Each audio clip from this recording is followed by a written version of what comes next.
उनका वजीफा पढ़ के जो घर से निकल गया, उनका वजीफा पढ़ के जो घर से निकल गया, यारों में हादसों के असर से निकल गया, यारों में हादसों के असर से निकल गया, तूफान कर रहा था डूबोने की साजिशें, तूफान कर रहा था डूबोने की साजिशें, ये गौस के मैं तो भंवर से निकल गया।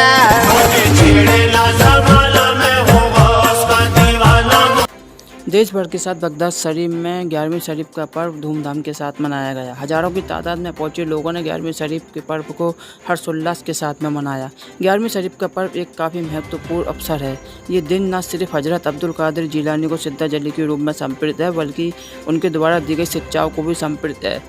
हजरत जिलानी न सिर्फ एक सूफी संत थे, बल्कि कि वह एक शिक्षक, धर्म प्रचारक होने के साथ एक ईमानदार तथा अच्छे व्यक्ति भी रहे। 11वीं शरीफ का यही दिन हमें याद दिलाता है कि समस्याएं चाहे जितनी भी बड़ी क्यों ना हो, लेकिन हमें कार्यों के द्वारा हम उनसे आसानी से निजात पा सकते हैं। अपने जीवन में उन्होंने कई महत्वपूर्ण कार्य किए और लोगों को ईमानदारी और सच्चाई की शक्ति से परिचित कराया। उनके जीवन में ऐसे कई सारे किस्से हैं जो हमें कई अहम सीख प्रदान करते हैं। यही कारण है कि ये दिन हमारे लिए कितना महत्व रखता है। इसके साथ ही अब्दुल कादिर जिलानी यानी गौसे आजम इस्लाम के भी संस्थापक थे। उनका जन्म 17 मार्च 1078 ईस्वी को गिलान राज्य में हुआ था, जो कि आज के समय में ईरान में स्थित है, और उनके नाम में मौजूद जिलानी उनके जन्म स्थल को दर्शाता है। प्रतिवर्ष रमज़ान के पहले दिन उनके जन्मदिन के रूप में मनाया जाता है और हर साल के रबी अल थानी के 11वें दिन को उनके पूर्व तिथि के 11वीं शरीफ के त्यौहार के रूप में मनाया जाता है। इसी के साथ ही जनपद मथुरा की मस्जिदों में 11वीं शरीफ के पर्व की धूम रही। वही इस दिन उलेमाए और मौलवियों द्वारा लोगों को हजरत अब्दुल कादिर जिलानी के विचारों के बारे में बताया जाता है। इस दिन विभिन्न स्तरों पर उनके विषय और उनके द्वारा किए गए कार्यों के विषय में लोगों को बताने के लिए मिलाद शरीफ जलसाई कार्यक्रमों का आयोजन किया जाता है।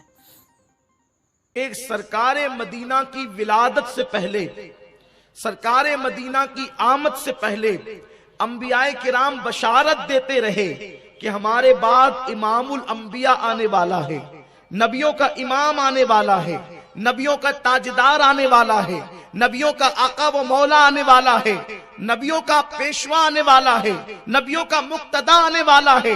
अंबियाए किराम मेरे आका की आमद से पहले बशारतें देते रहे, लेकिन हुजूर गौसुल आजम की शान अल्लाह ने वलियों में वो रखी जो शान अल्लाह ने नबियों में उनके नाना जान को दी थी, वो शान अल्लाह ने वलियों में गौसुल आजम दस्तगीर को अता फरमाई।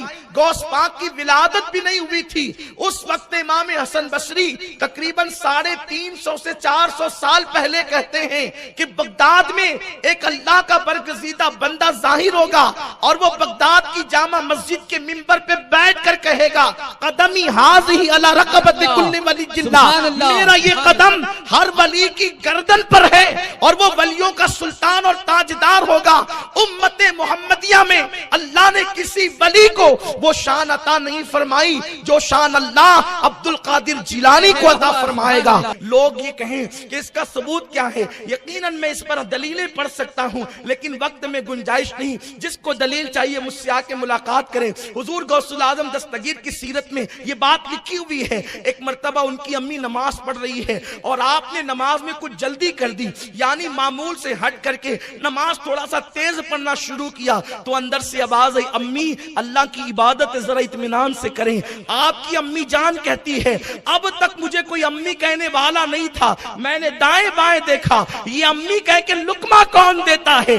अल्लाहु अकबर। गौसुल आजम दस्तगीर की अम्मी कहती है, अब तक कोई अम्मी कहने वाला नहीं था, मैंने दाएं बाएं देखा, अम्मी कह के कौन पुकार रहा है? इसलिए कि अम्मी कहने वाले जो है वो यूं अचानक थोड़ी जमीन पर उबल आते हैं, ये आसमान से थोड़ी बरसते हैं। अम्मी कहने वाला 2 साल तक के दूध पीता है, तब कहीं जाकर लुकमत के साथ अम्मी कहता है, लेकिन अभी कोई दुनिया में ये अम्मी कहने वाला कौन है? तो कहती जब पेट की तरफ मैंने तवज्जो की तो मेरे शिकम से आवाज आ रही थी, अम्मी अल्लाह की इबादत जरा इत्मीनान से करना, दुनिया हैरान